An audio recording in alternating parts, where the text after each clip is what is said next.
रंगभरी एकादशी है।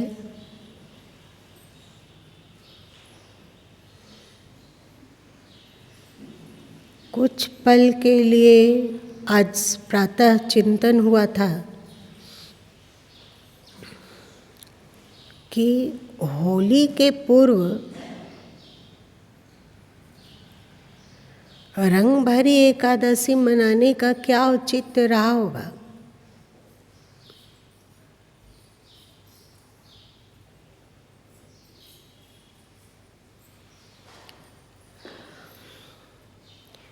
यदि प्रहलाद की अनुपम भक्ति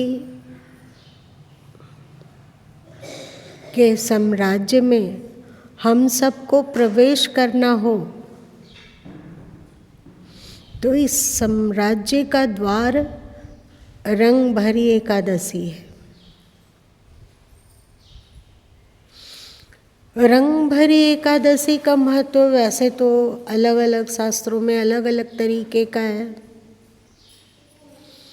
इस दिन कहीं लोग राधा कृष्ण की पूजा करते हैं, अबीर गुलाल चढ़ाते हैं। बनारस में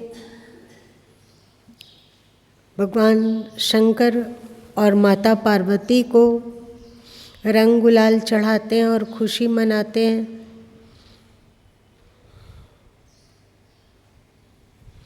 और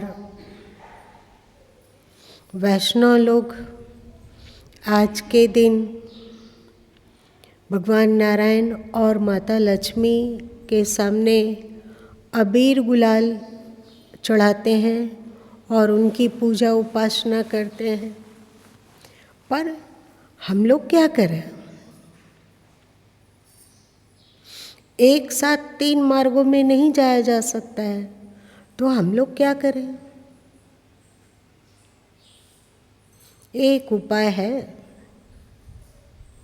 कि हम उस अस्तित्व की ही उपासना करें जिस अस्तित्व ने कभी शिव पार्वती बनकर, कभी राधा कृष्ण बनकर और कभी लक्ष्मी नारायण बनकर अथवा कभी प्रहलाद के भगवान श्री हरि बनकर क्रीड़ा किया, लीला किया और महानता को उपलब्ध हुए।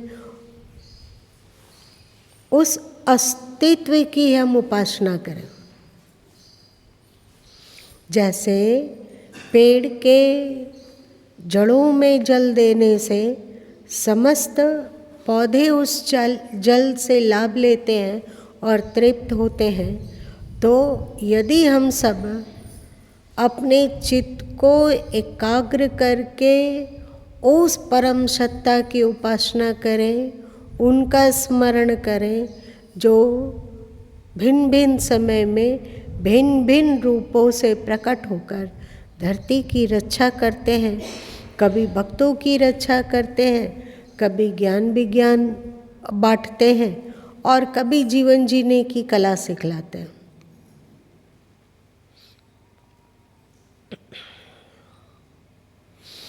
आकार के कारण बहुत झगड़ा होता है। एक समय था कि आकार को लेकर भारत में आपस में ही कलह मचा करता था। कोई कहते कि हमारे इष्ट तो भगवान विष्णु हैं, कोई कहते हमारे इष्ट भगवान शंकर है, कोई कहते हमारे इष्ट तो गणेश जी हैं, कोई कहते कि हमारे इष्ट तो देवी है और कोई कहते कि हमारे इष्ट सूर्य है। ज्ञान न रहने के कारण और वास्तविकता न समझने के कारण ये पांचों मैं बड़ा मैं बड़ा मैं बड़ा का नाम लेकर झगड़ा करते थे। वैष्णव बड़ा है, वैष्णव कहते विष्णु बड़े हैं, शैव कहते हैं शिव बड़े हैं, गणपति जी, गणपत्य जो थे वे कहते हैं कि गणेश जी बड़े हैं।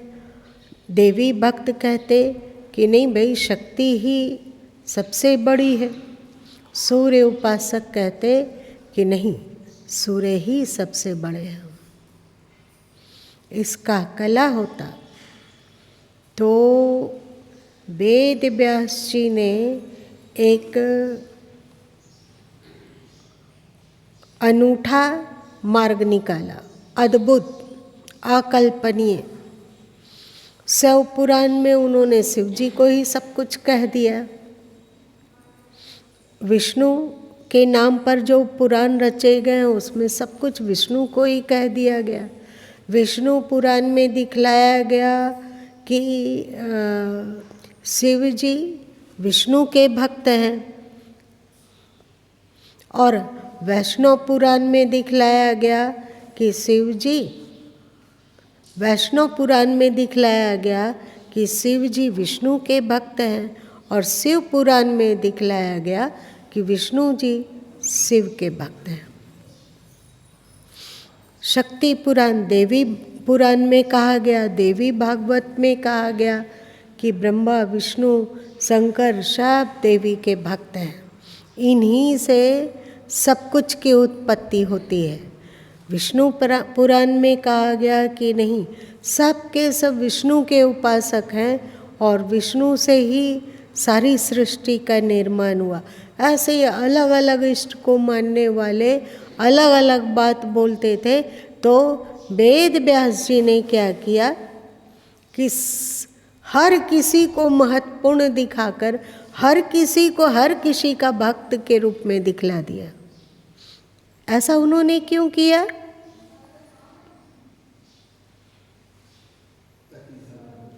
सनातन धर्म में एकजुटता रहे, सनातन धर्म में संगठन रहे। और जब इसके पूर्व उपनिषदों ने जबकि कह दिया है कि आकार से परे कोई अस्तित्व है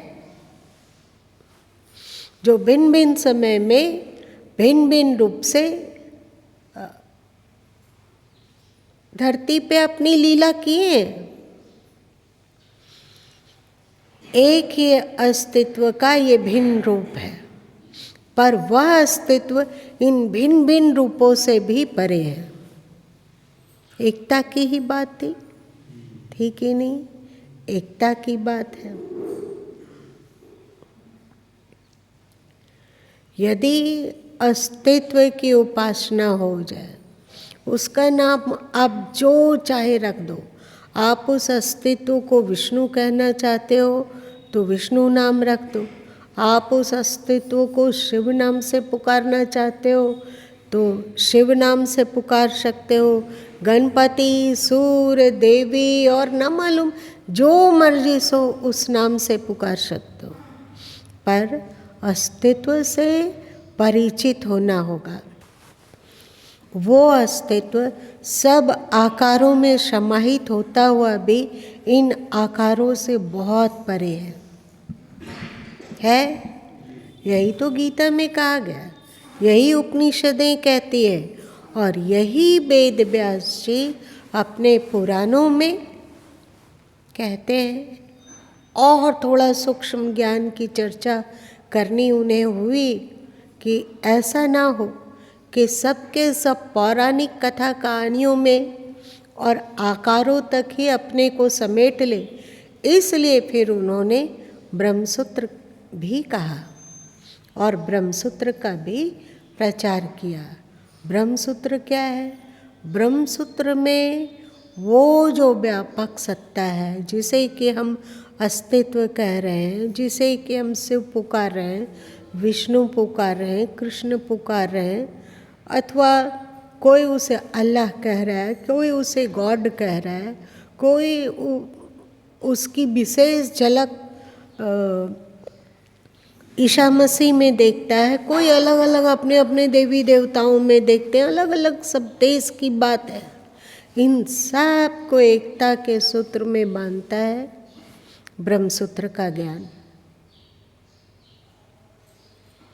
जो कुछ भी शुभ है सब उसी का भिन्न भिन्न क्रीड़ा है। हम लोगों में जो भी अच्छाई है, श्रेष्ठता है, वो उस परत पर सत्ता से ही उतरकर हम सबों के में क्रीड़ा कर रही है। ये श्रेष्ठता हमारा नहीं है, ये श्रेष्ठता उस अस्तित्व से हम में उतर रहा है। अहंकार होगा इसमें क्या? सर्वधर्मान परित्यज्य मामेकम शरणम व्रज की ओर ही एक कदम अग्रसरता नहीं बढ़ेगी? जो कुछ शुभ और सुमंगल है सब तेरा नहीं मेरा है। जो कुछ भी प्रभु, जितनी भी श्रेष्ठता है, जितनी भी अच्छाई है, जो भी श्रेष्ठ कार्य हो रहा है, जो भी श्रेष्ठ चिंतन चल रहा हो, जो भी श्रेष्ठ वाणी निकल रही है, जो भी श्रेष्ठ लेखनी के द्वारा उजागर हो रहा है, हे प्रभु वो सब आपका है, सब आपके कारण इसमें उतर रहा है। कद हो, भाव विभोर हो। और रंग भरी एकादशी से इसका क्या महत्व? रंग भरी एकादशी भगवान के प्रति अथोर विश्वास का दिग्दर्शन कराती है। अथोर विश्वास, क्योंकि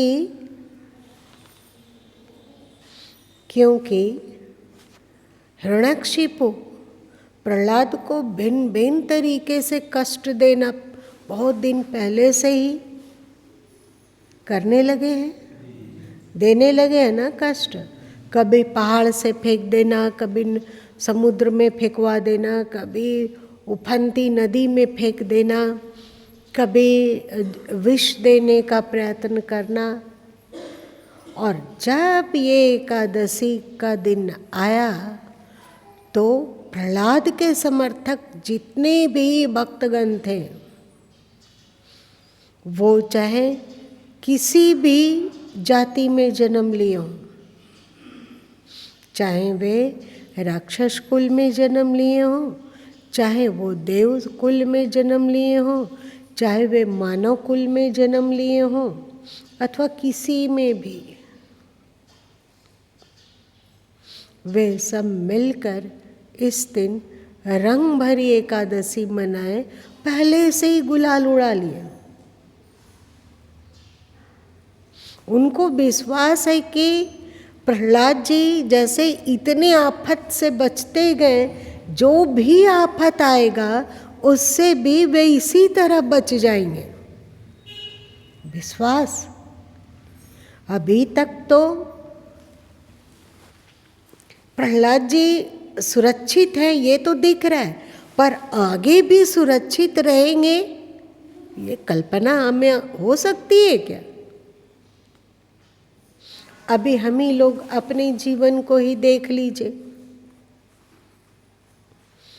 ये तो लगता है कि नहीं भाई, आज तक तो जीवन में अच्छा ही घटा है, पर ये विश्वास अभी हम लोग में नहीं है कि आगे भी हमारे साथ अच्छा ही घटेगा।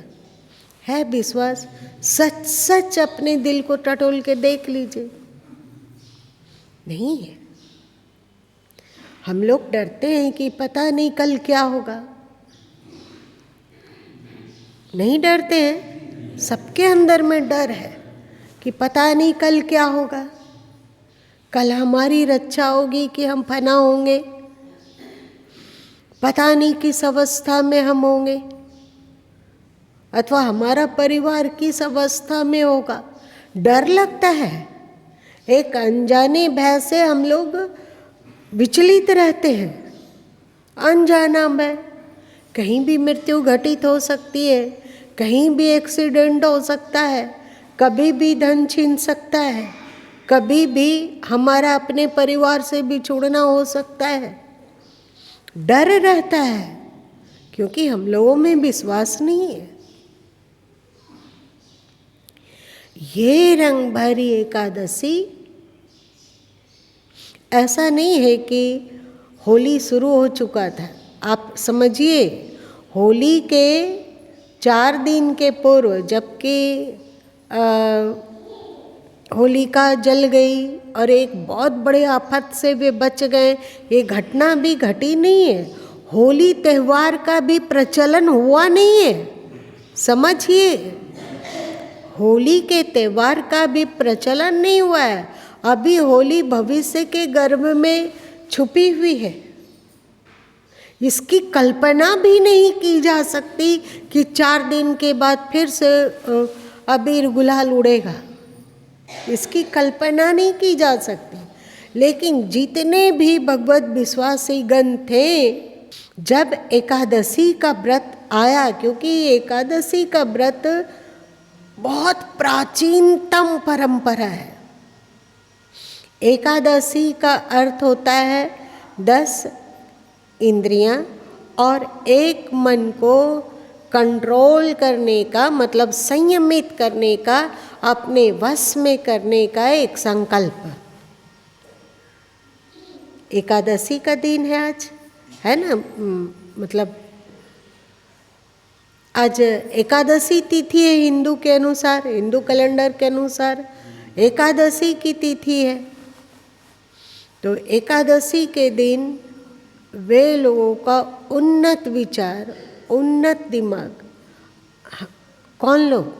हमारे ऋषिगण, प्राचीनतम ऋषिगण, विशेष रूप से कि हम संकल्प लेते हैं आज के दिन कि ये 5 ज्ञानेंद्रियां, 5 कर्मेंद्रियां और हमारा मन, ये इन सब को संयमित करके ईश्वर के पथ में नियोजित करेंगे। हर एकादशी आती एक पुराना संकल्प, नई भाषा। संकल्प तो वही है।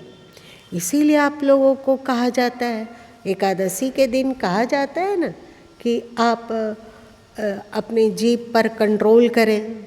क्योंकि अब बोलोगे कि तो चावल खाने को क्यों मना किया गया?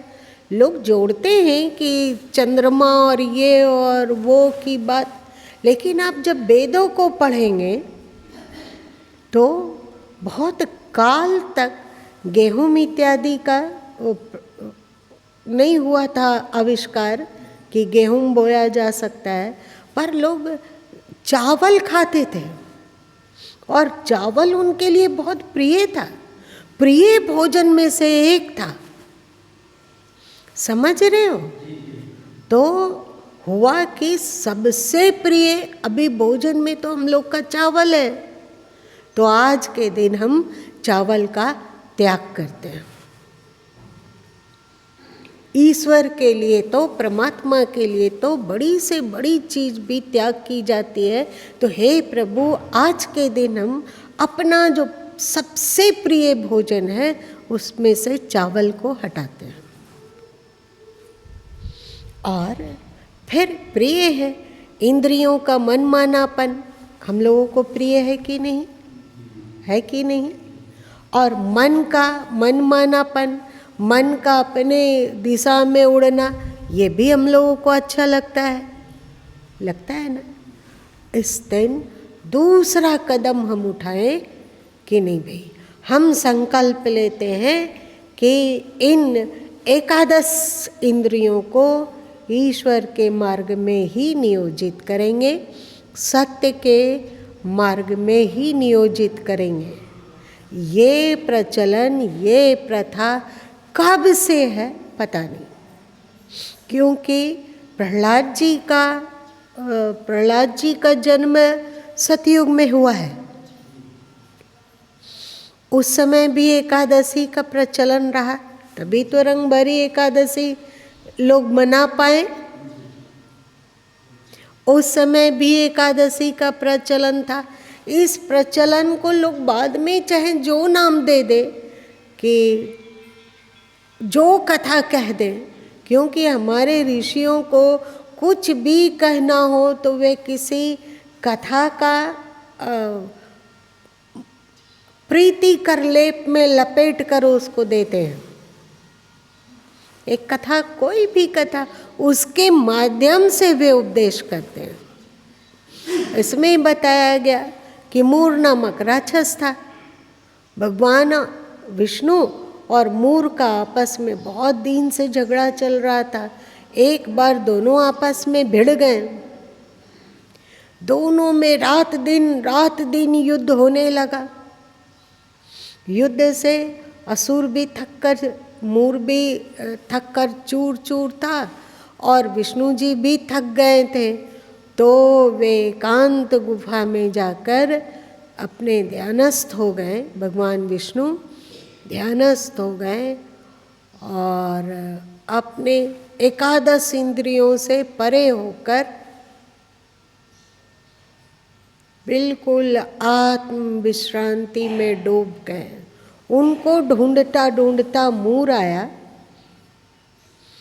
और वो भगवान को ध्यान में देखकर अच्छा मौका समझा, हथियार उठाया और भगवान पर वार ही करने वाला था। तब तक उनके शरीर से एकादश इंद्रियों का संयम जो था, जो उनमें 5 ज्ञानेंद्रियां और 5 कर्मेंद्रिय और मन को संयमित करने की जो शक्ति थी, वो प्रकट हो गई और उन्होंने मूर को मार दिया और फिर वो भगवान नारायण में प्रवेश कर गई। जब भगवान का ध्यान टूटा तो उन्होंने आंखें खोलकर देखी तो देखा कि मूर तो मरा हुआ है। तो उनको बड़ा आश्चर्य हुआ कि ऐसा कैसे हुआ, ये कौन है जिसने मार दिया। तो उनके शरीर से पुनः एकादशी प्रकट हुई और उन्होंने कहा कि मैंने मारा है। तो विष्णु जी ने पूछा कि तू है कौन। तो उन्होंने कहा कि आपके भीतर जो 5 ज्ञानेंद्रियां, 5 कर्मेंद्रियां और मन को संयमित करने के कारण जो ऊर्जा उत्पन्न हुई उसे एकादशी कहा जाता है। वही एकादशी देवी हूँ। इन 11 अंगों के संयम से उत्पन्न सम्मिलित शक्ति हूँ मैं। तो भगवान विष्णु से वरदान दिए कि आज के दिन जो तुम्हारी उपासना करेगा और तुम आज के दिन जो भी एकादशी का व्रत करेगा वो हमारी कृपा का पात्र बनेगा। ऐसी कथा कही जाती है। मूर का अर्थ होता है अज्ञान, मूर का अर्थ होता है तमोगुण, मूर का अर्थ होता है माया, मूर का अर्थ होता है पाप।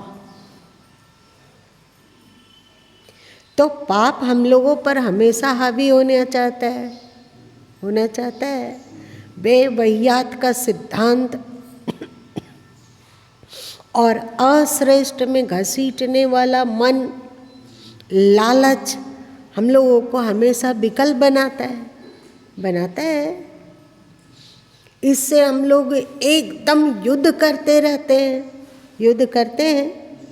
जो भी सत्संगी हैं, जो भी थोड़ा भी सत्य से परिचित हुए, जो थोड़ा सा भी सनातन तत्व से परिचित हुए, वो जानते हैं कि ये ज्ञानेंद्रियाँ, ये कर्मेंद्रियाँ, ये मन, इससे परे हमारा स्वरूप है और वहाँ तक पहुँचने के लिए हमें हमेशा सत्य का ही अनुसरण करना है, धर्म का ही अनुसरण करना है। तो कभी मूर जीत जाता है और कभी हम लोग जीत जाते हैं।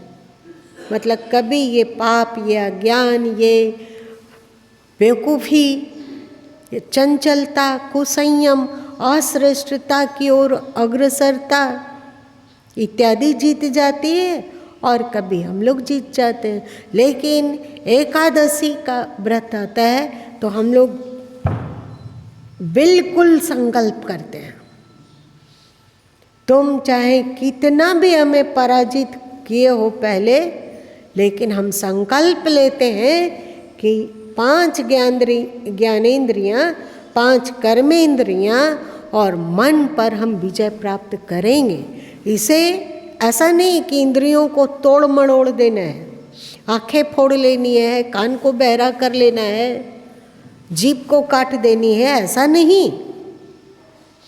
इनको हम श्रेष्ठ में ही चलाएंगे, श्रेष्ठ में ही इनका नियोजन करेंगे, श्रेष्ठ का ही अनुगमन इनको करना होगा।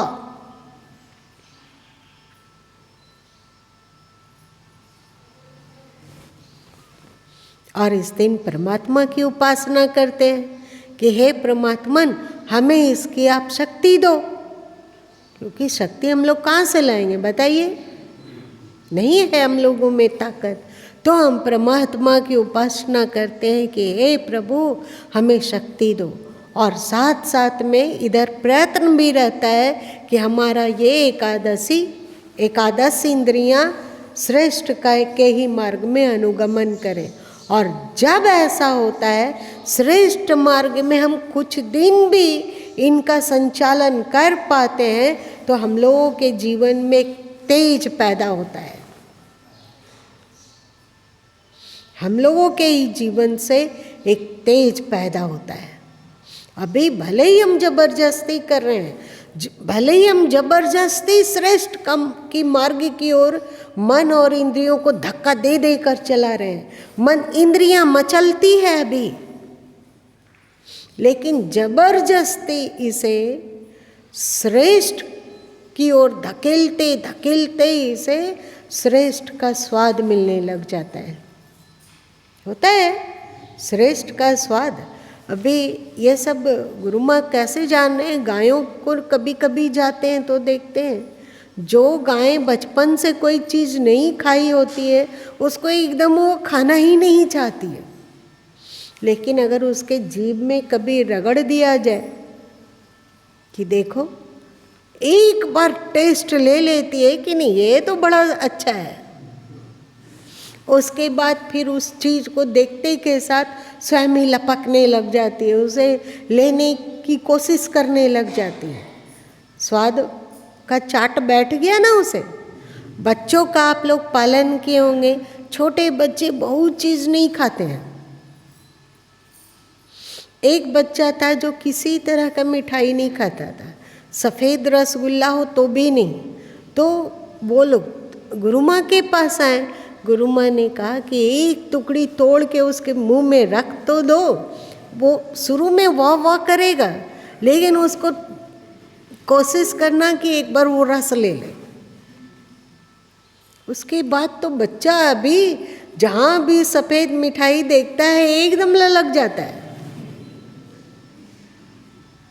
तो शुरू में इस ज्ञानेंद्रियाँ और इस कर्मेंद्रियाँ और मन में श्रेष्ठता की ओर अनुगमन का स्वाद चखाना होता है, जबरदस्ती ही सही।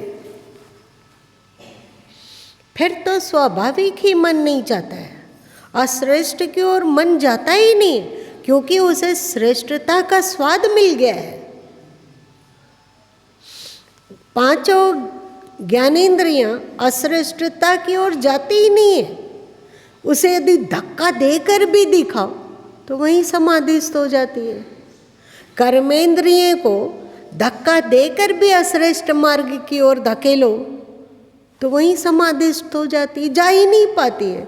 उसके अंदर में कोई चाट ही नहीं रहा, ललक ही नहीं रही। शुरू में तो थोड़ा हठ करना होता है, शुरू में संकल्प लेना होता है कि चाहे प्रेम से या जबरदस्ती, जैसे मानो तुम्हें श्रेष्ठ की ओर ही चलना होगा। और जब श्रेष्ठ में चलने की चाट पड़ जाती है तो इसी को कहते हैं संयम, है ना, संयम। और जब ये 11 हमारे इंद्रियां श्रेष्ठता संयम की शक्ति के साथ श्रेष्ठता पर बढ़ती चलती है तो एक तेज, एक ओज, एक शक्ति प्रकट होती है। उस शक्ति को कहते हैं एकादशी की शक्ति, जो कि हमें सभी तरह के मूर से रक्षा करने वाली होती है। मूर क्या, मूर रहता ही नहीं। एक बार रबिया जब कुरान शरीफ को पढ़ रही थी तो एक जगह उन्होंने लाल कलम से चिन्ह लगा दिया, मतलब काट दिया। तो उनके कुटिया में कभी कभी हुसैन नामक एक साधक आया करता था। वो आया और कुरान शरीफ पढ़ने के लिए मांगा, रबिया ने दिया और वो कुरान शरीफ को खोला तो उसमें एक लाइन को काटा हुआ देखा। तो हुसैन बहुत नाराज हुआ और कहा कि ये तूने क्या किया, कुरान की बानी को तुम काट दिए। तो वो बोली कि लेकिन अब इस बानी का मेरे जीवन में कोई महत्व नहीं है, उसमें था शैतान से नफरत करो, उसमें था शैतान से नफरत करो। तो रबिया बोली कि मेरे कहीं इर्द गिर्द, मेरे भीतर बाहर किसी भी शैतान का कोई अस्तित्व अब रहा ही नहीं, तो हम घृणा किससे करें। समझ रहे हैं बात? तो अब हमारी इंद्रियां और अब हमारा मन अश्रेष्ठ की ओर जाता ही नहीं है, तो संयम किसका करें?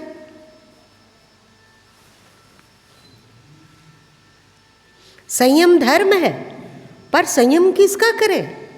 संयम तो तब जरूरी है कि जब हमारा मन, हमारी इंद्रियां अश्रेष्ठता की ओर लपक जाती है, अश्रेष्ठता की ओर ललच जाती है, तो संयम का महत्व। अब संयम क्या है ही नहीं, जरूरत ही नहीं। संयम किस चिड़िया का को कहते हो भाई? संयम तो है नहीं, असंयम अब रहा नहीं, तो संयम की जरूरत कहाँ है, किसको है?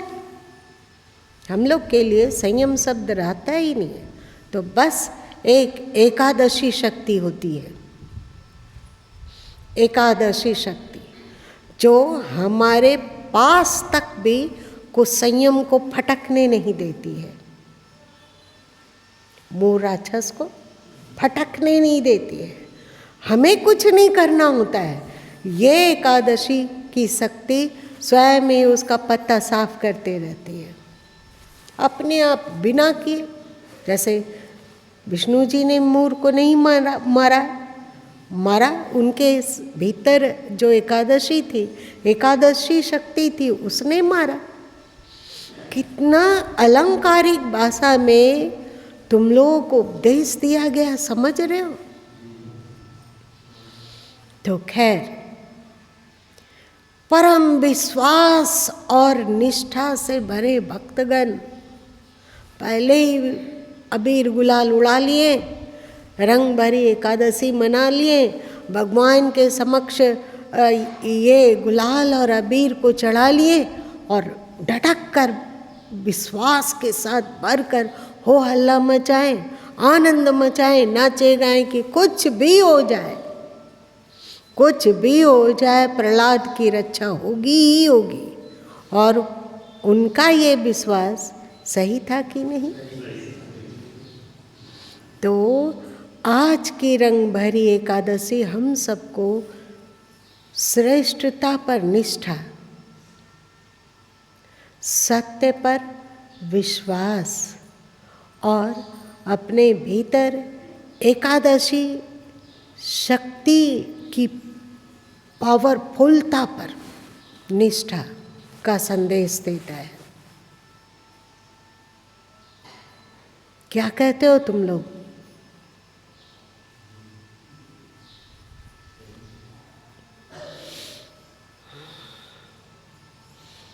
तो चलो भाई, उतना तो हम लोगों का मन अभी नहीं हुआ है कि परमात्मा पर अथवा अस्तित्व पर अथवा अपने एकादश शक्तियों पर बहुत लगता हो कि वो प्रचंड हो गई होगी, लेकिन संकल्प तो कर ही सकते हैं, संकल्प तो कर ही सकते हैं। और जब संकल्प ही करना है तो मतलब खुश होकर रंगभरी एकादशी मनाना होगा। चलिए आज इतना ही रहने दीजिए, अब आरती में चलते हैं। आज इतना ही।